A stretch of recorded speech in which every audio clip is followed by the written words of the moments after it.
Good morning, students. This is class 8, chapter 1st, determiners. हमने previous video में indefinite article के बारे में पढ़ा था कि इंडेफिनिट आर्टिकल क्या क्या होते हैं, ए और एन, और ए और एन को हम किसके अकॉर्डिंग लगाते हैं, according to their sound, not word. Okay, आज हम पढ़ेंगे definite article the is definite article. आपको पता है द जो होता है, द, इसको हम द प्रोनाउंस नहीं करते हैं, हम प्रोनाउंस करते हैं the, only the, before consonant sound, and we have to pronounce the before vowel sound. अब इसके यूज़ क्या क्या हैं, कहाँ कहाँ हम द का यूज़ करते हैं, कहाँ इसको दी प्रोनाउंस करते हैं और कहाँ हम इसे द प्रोनाउंस करते हैं, इसके बारे में डिस्कस करेंगे. देखिए, the is pronounce as long the when it comes before a vowel sound.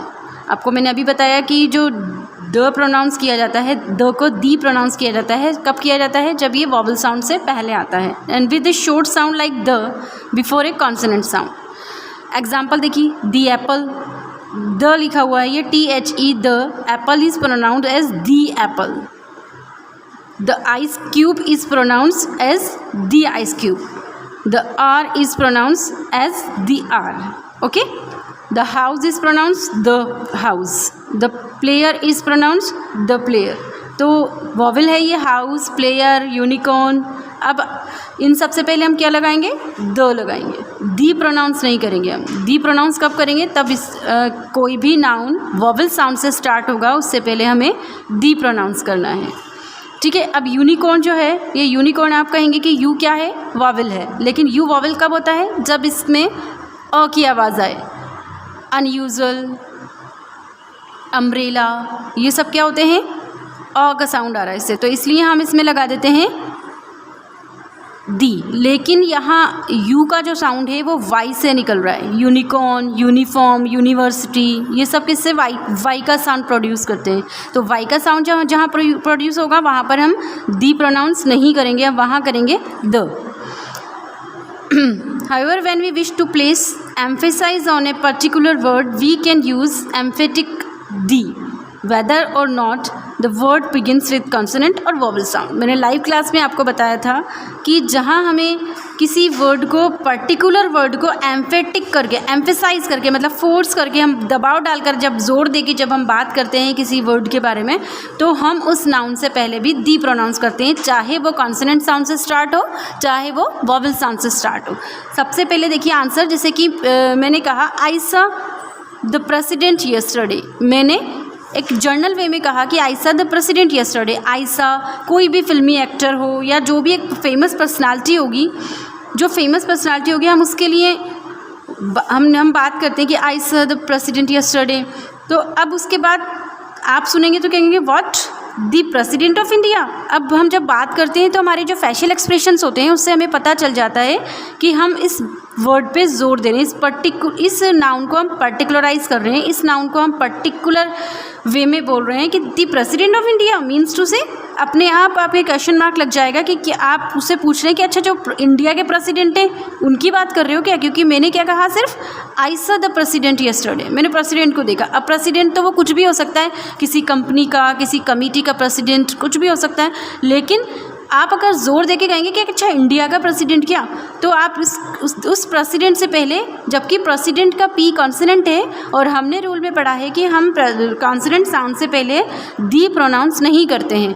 लेकिन एक रूल ये भी है कि जब हमें किसी नाउन को पर एम्फेसाइज करके बात करनी होती है, जोर देकर बात करते हैं, तो चाहे वॉवल साउंड वॉवल हो या कॉन्सोनेंट हो, हम उससे पहले दी लगाते हैं. तो what, the president of India, क्या प्रेसिडेंट ऑफ इंडिया की बात कर रहे हो क्या, यस एग्जैक्टली, हाँ बिल्कुल सही. तो अगर हमारे आप देखें कि हमारे कोई भी पॉलिटिकल एजेंट हो या कोई फैशन आइकन हो या जो वेल नोन पर्सनालिटी हो, उसके बारे में जब हम बात करेंगे या कोई सा भी वर्ड हो, तो उसके लिए हमें ज़ोर दे के बात करना है, तो हम उससे पहले दी लगाएंगे. Okay, don't forget that thing. अब आता है यूज़, कि we use the in these situations. The का हम यूज़ कहाँ कहाँ करते हैं. सबसे पहला यूज़ है before a noun, whenever we want to particularize that noun. वही बात आ गई कि सबसे पहले हम द का कब यूज़ करते हैं, जब हम किसी नाउन को पर्टिकुलराइज करते हैं, मतलब हम विशेष तौर पर उस पर ध्यान देके हम बताते हैं कि ये पर्टिकुलर पर्सन है, ये पर्टिकुलर थिंग है, ये पर्टिकुलर एनिमल है। देखिए, the letter lying on the bed side table, the letter lying on my bed side table means to say, अगर आप मुझसे पूछें आपके घर में या मुझसे पूछें कि वह लेटर कहाँ रखा है, अब कौन सा लेटर जिसके की आप बात कर रहे हो, तो ऐसा तो कोई सा भी लेटर हो सकता है, लेकिन जिसकी आप बात कर रहे हो, जिस आप पर्टिकुलराइज करना चाह रहे हो जिस नाउन को, उससे पहले हमने द लगा दिया कि the letter lying on my bed side table. The oranges I bought last Sunday, अब कौन से ऑरेंजेस, कोई से भी हो सकते हैं, लेकिन हम पर्टिकुलर उन ऑरेंजेस की बात कर रहे हैं जो कि मैंने लास्ट संडे को ख़रीदे थे। तो आप क्या करेंगे उसके पहले, the oranges I bought last Sunday. आपसे अगर मैं आपको एग्ज़ाम में दूँ, एक्सरसाइज करवाऊँ कि ऑरेंजेस से पहले मैंने ब्लैंक छोड़ दिया और आई बॉट लास्ट संडे लिख दिया और आपसे कहा कि fill in the blanks with the article the a an, तो आप क्या करेंगे, लगाएंगे यहाँ पे द ऑरेंजेस। ओके, नेक्स्ट है when a noun is mention for the first time we use a और एन बिफोर इट। अब क्यों for it could be any, कोई भी हो सकता है ना। जब हम फर्स्ट टाइम किसी आपने स्टोरी पढ़ी है, आप जितनी भी स्टोरीज़ होती हैं, हम शॉर्ट स्टोरीज़ पढ़ते हैं, लॉन्ग स्टोरीज़ पढ़ते हैं या हमारे चैप्टर्स में होते हैं, तो सबसे पहले जब हम किसी नाउन का नाम लेते हैं तो हम उसको क्या करते हैं, ओनली ए और एन करके बात करते हैं। फॉर एग्जाम्पल, मैंने आपको स्टोरी सुना रही हूँ, once there was a farmer, once there was a farmer. अब जब पहली बार जब मैंने इस फार्मर को मेंशन किया तो मैंने क्या कहा, अ फार्मर, क्योंकि we don't know about the farmer कि कौन से फार्मर की बात करें, कोई सा भी फार्मर हो सकता है।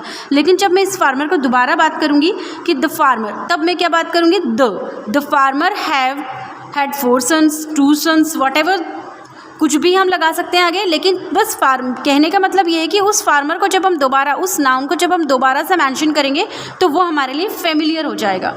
रूल ये है कि ऐसा नाउन जिससे हम पहले से फेमिलियर होते हैं, जिससे हमें पहले से पता होता है, उस नाउन से पहले हम द का यूज़ करते हैं। अब द को आपको प्रोनाउंस दी करना है कि द करना है, वो आपको खुद को याद रखना है कि वो साउंड वॉवल है या कॉन्सोनेंट है। ओके, देखिए, however when it is mention again we use the, for it has not become particular. क्यों? क्योंकि वो अब पर्टिकुलर हो चुका है, मतलब पर्टिकुलर हम उसको नहीं कर रहे, लेकिन नाउन जो है हम दोबारा उसके बारे में बात कर रहे हैं। फॉर एग्जांपल, मैं ये कहूँ आपसे, कोई लड़की बाहर खड़ी है और मैं आपको कहना चाहूँ कि I saw a girl outside the class, मैंने एक लड़की को देखा क्लास के बाहर। अब आप उस लड़की को जान गए कि हाँ एक लड़की है। जब मैं उस लड़की के बारे में दोबारा बात करूँगी तो मैं क्या कहूँगी, द गर्ल इज़ क्राइंग। अब आप लोग सब समझ जाओगे कि मैं किस लड़की की बात कर रही हूँ, जिस लड़की को मैंने पहले मेंशन करके आपको बताया था कि हाँ एक लड़की जो बाहर खड़ी है ना, वो रो रही है। तो जब हम किसी नाउन को इंट्रोड्यूस करते हैं फर्स्ट टाइम तो हम ए और एन लगाकर यूज़ करते हैं, लेकिन जब हम उस नाउन को दोबारा बात करते हैं तो हम द लगा के बात करते हैं, ताकि आपको पता होता है, वो फेमिलियर होते हो आप उस नाउन से कि हाँ वो नाउन हम पहले से जानते हैं। जैसे कि Jiya presented me a beautiful set of 3 writing journals. अब beautiful set of 3 writing journals, तो ये आपको कोई सा भी राइटिंग जर्नल हो सकता है, लेकिन जब आप इसके बारे में दोबारा बात करेंगे तो क्या कहेंगे, the journals are covered in a floral fabric. क्योंकि जर्नल जो है वो आपने पहले ही आप इससे इंट्रोड्यूस हो चुके हैं, इसलिए जब हम दोबारा इसकी बात कर रहे हैं, हम फैमिलियर हो चुके हैं, तो हमने यहाँ पर क्या लगा दिया, द लगा दिया। थर्ड यूज है when it is clear from the situation when which people और थिंग वी मीन्स टू से, ऐसी सिचुएशन जिससे लोग पहले से ही फेमिलियर हों, पहले से ही उन्हें पता हो कि क्या चीज़ है। जैसे कि आप रूम में खड़े हुए हैं और मैंने आपसे कहा प्लीज़ ओपन द विंडो, मैं क्या कहूँगी, द विंडो, क्योंकि मैं किस विंडो की बात कर रही हूँ आपको भी पता है कि रूम में विंडो है और मैं उसी विंडो की बात कर रही हूँ, तो मैं ओपन द विंडो कहूँगी, ओपन अ विंडो नहीं कहूँगी। ठीक है, जैसे यहाँ एग्जाम्पल दे रखा है आपका, would you please switch on the AC, क्योंकि the air condition in the room, वो जो एसी है वो रूम में है, इसलिए आपने द कहा और आप भी उस सिचुएशन से फेमिलियर हो। आप जानते हो कि मैं किस ऐसे की बात कर रही हूँ। The director is talking to his PA. अब the director means our director. जैसे मैं आपसे अपने स्कूल के लिए बात करूँ कि the principal ma'am is coming, तो आप लोगों के दिमाग में क्या समझ में आ जाएगा कि प्रिंसिपल मैम कौन है? शिप्रा मैम।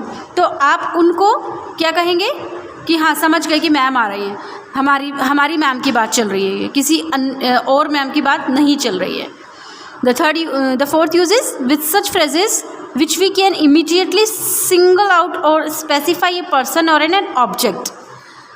ऐसे phrases जिसको कि हम सिंगली बोलते हैं, जैसे the last day, the next candidate, the first house, the only child. जैसे मैं कहूँ I am the only girl child, अपने आप में एक स्पेसिफाई करने अपने आप को, क्योंकि मैं हमारे घर की गर्ल चाइल्ड हूँ, तो I am the only, I am the best, the same dictionary, the chief objective.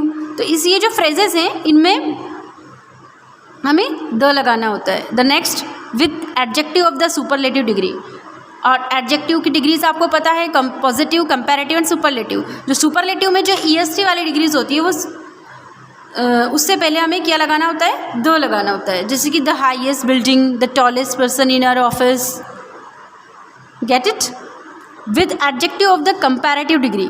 अब सुपरलेटिव में तो लगाते हैं, लेकिन एडजेक्टिव की कंपैरेटिव डिग्री में भी द लगाना होता है। फॉर एग्जाम्पल हम कहते हैं the more we get the more we want, जितनी हमें मिलता है उससे ज़्यादा पाने की हमारी इच्छा होती है।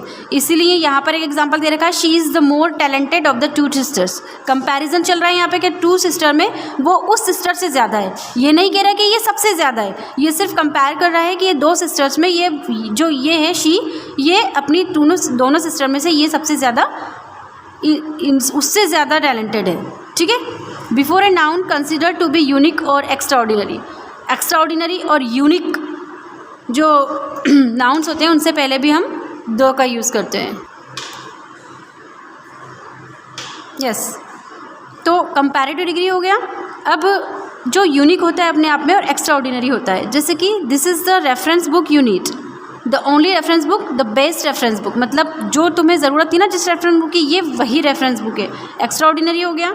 He is the man for your help, the best man, मतलब जो बेस्ट होगा वही ये है, तो the man, he is the man, मतलब यहाँ द लगाने से मतलब ये है कि ये जो मैन है ये बेस्ट है। Okay. When there is only one of something, not that this noun do not begin with a capital letter. ऐसे चीज़ों के लिए जो क्या होता है, सिर्फ यूनिवर्स में सिर्फ एक ही है, the earth, the sky, the sun, the moon, the equator, the galaxy. ठीक है। तो ये आपका चैप्टर वीडियो है वो सिर्फ इतना ही है। अगला जो हमारा टॉपिक है वो हम नेक्स्ट वीडियो में डिस्कस करेंगे। Till then bye.